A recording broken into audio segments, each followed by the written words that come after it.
This was a simple room, 11 by 9 feet. For a long time it was my YouTube studio and it has undergone many transformations. But I want what many of you also want. A cozy, productive, inspiring home office perfect for work but ready to record professional videos in seconds. You will see how I positioned the furniture and why, how I kept the desk super clean yet fully packed with technology, and how I placed the camera and all the video equipment to look discreet and ready to use immediately. I started researching and following professional designers, and I discovered that I need to follow a few rules to build my professional home office. The first rule: never have the door behind you, because it creates a bad vibe and gives the impression that something is happening behind you all the time. Keep the door in front of you or on one side. Also, place the desk so you have a wall behind you, so you feel comfortable at all times. It gives the feeling of safety. In my room, the best spot for my desk was this one, with the door in front of me on the left side and the wall behind me.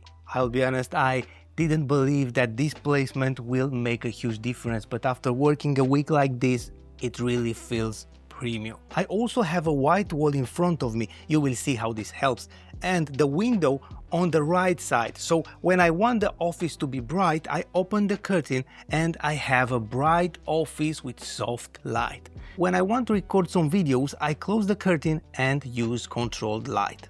Now, because I want space around me to feel like I can breathe and walk easily to the desk or the window, I placed my bookcase in front of the desk, and this changed everything for the video setup, you will see immediately. Also, is the perfect place to put my small speakers, to have them in front of me.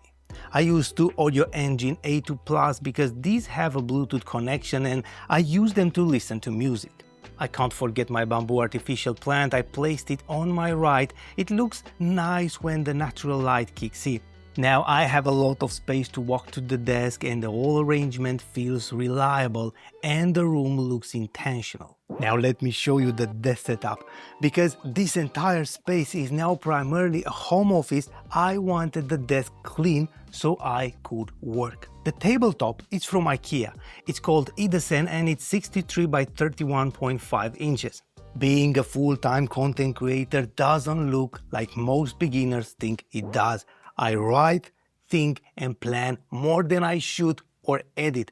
This is the truth. And I like to work on paper before moving everything to digital support. I use notebooks and fountain pens all day and I need the space.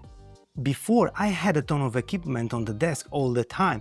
The monitor, the laptop, my camera rig, the audio interface, the microphone, the stream deck, the lights attached, and when I needed space to write, I had to move them. I changed the situation now.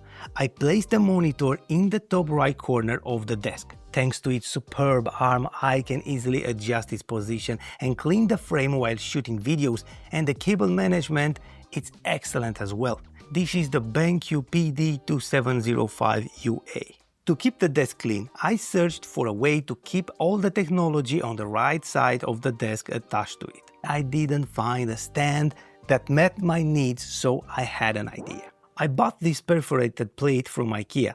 The name of it is SKÅDIS, I have no idea how to pronounce it. I attached it to the desk frame with two screws and secured all my equipment to it. With two simple elastic bands, I attached the laptop to it. I hang the first band, place the laptop on it and secure the other end. I do the same thing with the second one and that's it. Like this, I don't scratch it and it's efficient because nothing blocks the airflow. When I take it off, I hold the laptop and detach the bands. Underneath, I placed my USB-C hub onto small hangers, also from IKEA, and connected it to the laptop. To the hub, I connected the audio interface, the stream deck, a secondary Camlink 4K to connect my B-roll camera and monitor the shot, and two SSD hard drives. The cables are organized using simple zip ties. The Camlink is also attached using zip ties, and the SSD drives are attached using Velcro bands. Because the monitor is in the corner close to the laptop, I can easily connect it via USB-C, and this cable will also charge the laptop while connected.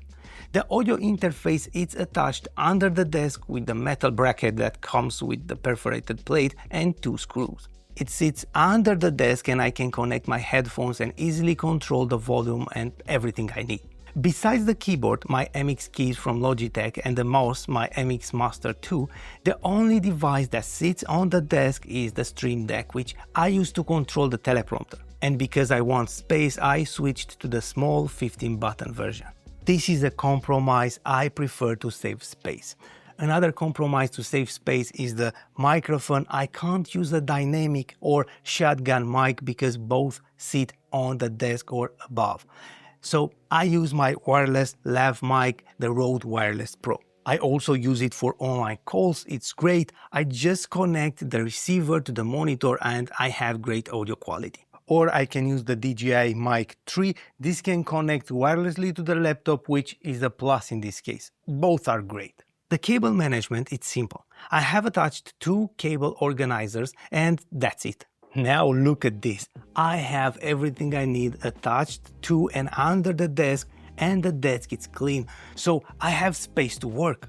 The entire room looks clean and organized all the time. If you are interested in my stationery, I use Moleskine notebooks, all sizes, lined with soft covers. And for casual lists or notes, I use a Rhodia pad. My favorite fountain pen is the Kaweco Dia 2. I like this pen so much that I have a few more sealed in case they discontinue it. I write with Edelstein Black Onyx ink by Pelikan and move the projects after I finish planning to the digital world. For daily writing and planning, I have a MacBook Air because of its size and battery life. On the MacBook Air, I have nothing installed to distract me. The only thing I use is Google Docs. Now, let's move to the tricky part. The camera setup.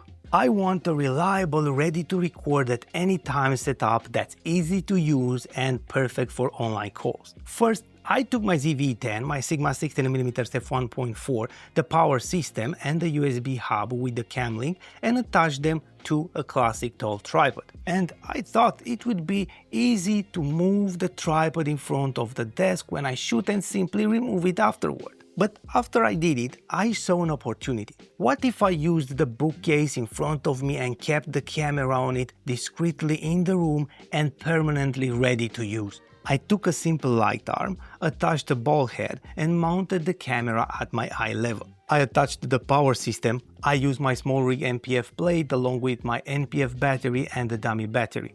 I also connected the ZV-10 to the Camlink 4K using a micro HDMI to HDMI cable and the Camlink 4K and the Elgato prompter to the Anker USB-C hub. This hub is important because it has a detachable cable, so I can use a longer one to connect to the laptop when I record. This is the only cable I need to connect the camera to the laptop when I use it. But it needs to be a 10 GB high-speed cable to work well. Don't worry, I will add affiliate links in the description to all the equipment I use. If you want something and click on my links, you won't pay anything extra, but I will earn a small commission, which will help me keep sponsors away from this channel and create more valuable content for you.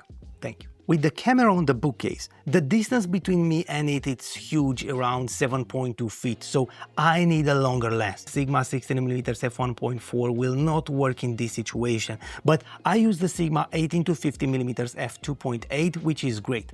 At this distance, I need to use it at around 28-30mm. Because this lens is a zoom lens with moving parts, I can't just attach the prompter to it, so I also mounted a magic arm to support the weight of the Elgato prompter. And because of the big distance, I make the text bigger now. And even though it's a little bigger than the width of the lens, you won't see the eyes moving from the start of the line to the end of it when I read. But this setup has some downsides. The camera is farther away. I need to walk to it, turn it on, press record, go back to my chair and shoot. It's not the end of the world, it's a compromise I need to accept to keep the setup ready at all times and avoiding using tripods. Also, for online calls, it works great. When I just talk to a person, there is no problem, but if someone needs to show me something, the prompter is too far to see details. But I have the image doubled on the big monitor, so I check the details on it. I don't have a problem with this compromise either. I don't need to look into the lens non-stop. Other than this, having the camera rig in a fixed position, ready to rock at all times, it's extremely comfortable and keeps the office organized. After I set up the camera rig, I moved to the lighting system, which I also want to keep discreet. Having a white wall in front of me helps because I can project light onto it and the wall reflects soft light on me. This way I avoid using big softboxes, and between the Godox ES45s, the only reason I'm using the ML100B is that these are smaller. I mounted two Very poles on the sides of the bookcase, attached the lights to the upper side with clamps and small magic arms, and pointed them toward the white wall. And because I want a touch of light in the background, I project this shape behind me to make it look dynamic like a light flare. The only time I need a tripod is when I take overhead shots and I need my C-stand to shoot from above. But again, it's a compromise I need to accept for a clean and cozy home office. During the day when I work, I use natural light, and sometimes when it's cloudy, a few RGB lamps to make the ambience more pleasing. I'm trying to find flaws in the office now to make it better, but for the moment it feels exceptional. But if you want to reach great image quality in your talking head videos, you need the right camera. And I will give you a dedicated video right now where I break down everything you need to know about my affordable camera, which is perfect for talking head videos and online calls. You don't need an expensive camera for great quality. You need the right camera and to learn how to use it efficiently. Watch this video and transform your content creation immediately.